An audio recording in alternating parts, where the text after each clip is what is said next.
سلام درنو لیدونکو ستړي مشئ. روغتیا وزارت وایي د کرونا وبا د 19 روغتونونو بودیجه ځنډول شوې ده. نور جزئیات په ویډیو کې ګورئ. زموږ چینل سره سبسکرایب کړئ.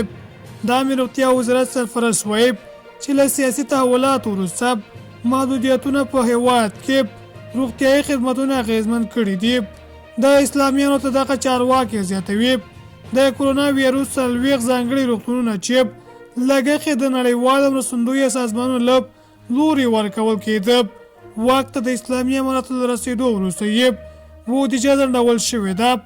د عامې روغتیا وزارت د سرپرست همداراز زیاتوي په کابل کې د هغو 3 روغتونونو چې د پاکستان لخوا جوړ شوي د بودیجې په اړه یې د یاد هېواد چارواکو سره خبرې کړې دي، خو اسلام آباد یې بودیجه ورنه کړه.